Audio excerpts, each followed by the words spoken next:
the mega trade, biggest trade in probably the last decade when it comes to NBA. Any I sport. mean, decade, maybe the last 20 years would be. I don't Probably know. outside of Shohei, this is probably the most impactful trade in recent memory. Okay, so tell me this: who won in this trade? You tell me who you got, and I'll tell you who. This is easily the Lakers, bro. I understand. I understand a possible. This looks good for the Mavericks, but Oh yeah, the Lakers just wiped away 2 or 3 different issues with one trade. One, you got your next star without having to look for him. 2, you don't have to pay Luka the max contract. 3, you have an actual star to build around. The whole reason you bought AD there was for him to be that star and him to take the shine from LeBron. Unfortunately, that never quite happened. And now AD's 31, 32, injury prone, and he shows up. yeah, But, you do. he doesn't want to play his real position. And once again, he's injury prone. So you have your star. You have a star you can build around, and you don't have to pay him a stupid, crazy amount of money. And he's This only is 25. and he's only 25. This was hands down. Hey, Rob Pelinka, bro. We just the world has killed you for the better part of 2 or 3 years. Yeah. You did your thing this one time. So I'm gonna break down his awards, man. This guy has had. I mean, he's been a pro for so long, right? So the NBA got a taste of him in 2019, but overall, this guy's been in the pros since 2017. I think that's the earliest he was in the pros, and that was out there in Slovenia. All right, so we got here the NBA Rookie of the Year in 2019, NBA All Rookie First Team 2019, 3-time NBA All Star from 2020 and 2022. This is clearly out of date a little bit. I think he's a 5-time. I think he's 4. I think he's a 4 or 5-time All Star. Yeah. And then let's see, he 5-time NBA Player of the Month. Clearly, this is a little bit dated or whatnot, but he has definitely been on the track of being one of the greatest players to ever play the game. Not to mention, he drove his team to the NBA Finals at 20 years old. If you were to ask any other 25-year-olds in his class, in his group, that's 25 right now, there's not too many who you can say is better than him. There's not too many, not at all, not even close. Not even close. I mean, Anthony Edwards is pretty decent. He's coming into his own. I think Ja is coming into his own as well, but there's a lot of things that's going on off the court when it comes to that situation. Zion should be where Luka is, right? I mean, he's 270. Luka look like he's 270 from what they say he is, and we're not getting that out of him. Yeah, man, there's not too many players on this level, but I would say this. The reason why I think the Mavericks won this deal, this contract here, and this trade, there's 2 things. One, the contract. You sign Luka to the Supermax. That's $346 million that goes to him, right? And you have to pay that. Choosing not to pay that, trade him, you save yourself $119 million. I think anybody who saved themselves $119 million on anything is doing themselves a good favor. The other side is their team overall. I don't think they are dramatically devoid of talent at all. They're really a contender at this point. Right? They've been without Luka since Christmas. They've been without Luka since Christmas. So they got a taste to see what the team looks like without him. And so maybe I need an extra defender, an extra big, and you get Anthony Davis. Davis is not a bad defender at all, but when he's healthy. When he's not healthy, you're going to see him on the sideline. I think he got injured yesterday as well. Decided not to play because they said a back injury, I think. So you're dealing with a guy who's it's more just for the trade of the team because Luka didn't play last night either. Well, Luka's not scheduled to jump back on the court until technically not until later in the year. I mean, later in the month.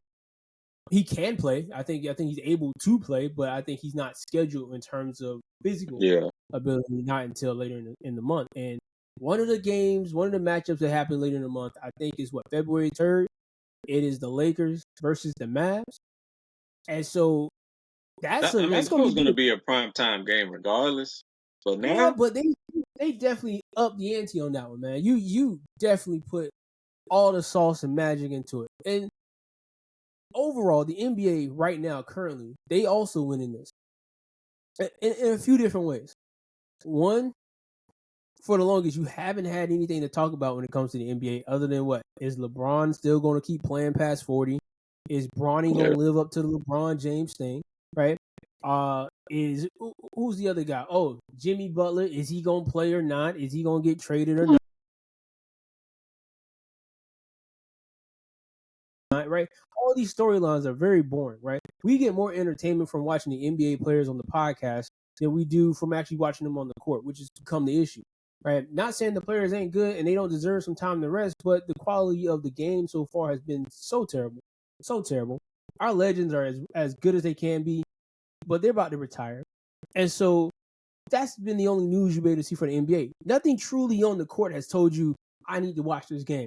Most people are not watching the NBA until they get to the playoffs. They allowed the NFL to take Christmas Day. It was gonna happen eventually anyway. So 10 years ago, you're not even gonna test that. 10 years ago, you're not testing it. You're not even gonna try it. You wouldn't even put your foot out there and say NFL game on Christmas because you'd have had what LeBron and 10 years ago, LeBron and maybe I think it was Miami at the time period. If you go back 10 years, so LeBron and Miami going against possibly the Lakers or the Celtics.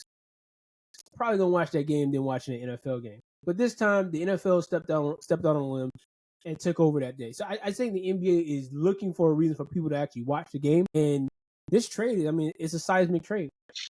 But I got more to talk about this one. But I don't want to take all the spotlight.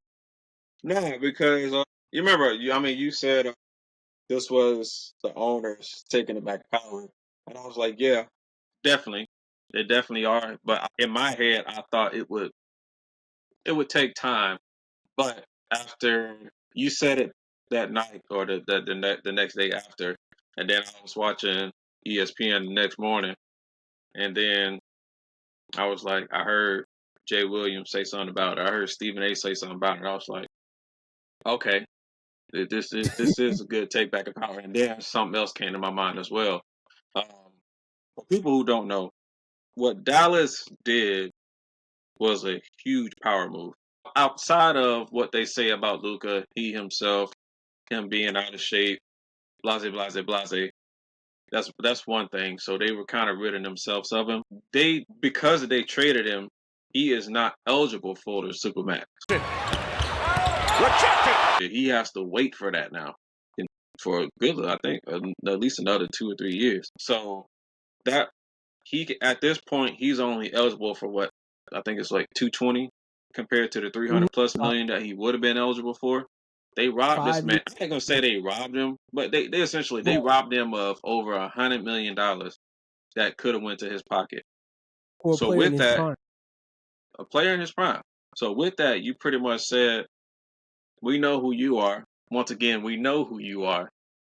And so, cool. We'll take our chances. We'll take our losses without you, and we'll go about our merry way. It becomes the ultimate measuring stick in the NBA. If you're it's going not even a measuring stick. This is simply like what you were saying. This is the owners taking back their power. They're saying, I don't have to give you this money. And you want to know who they got it from? The people that's beating them out right now, the NFL. Oh yeah, they've seen for years the power that NFL owners have over their players, but they don't have that type of control. Why? Because NBA players are always seen at the forefront. But guess what? Like you said about 2 minutes earlier, our legends are dying. Our legends ain't on the court no more. We got about what? 3 surefire legends still on the court. LeBron, KD, Steph. And the rest of them, they're solid. Chris Paul he ain't had that type of pull. So he's not a legend, but he's there. No, he's a legend. He just ain't got the pull. So because the office. Yeah, I mean he's been. I think he's part of the. He was the president the Players Association though. So yeah, but that's one thing. But Stephen A. said it best. If this was Kobe, this trade wouldn't happen. Or if it happened, it wouldn't happen without him knowing about it.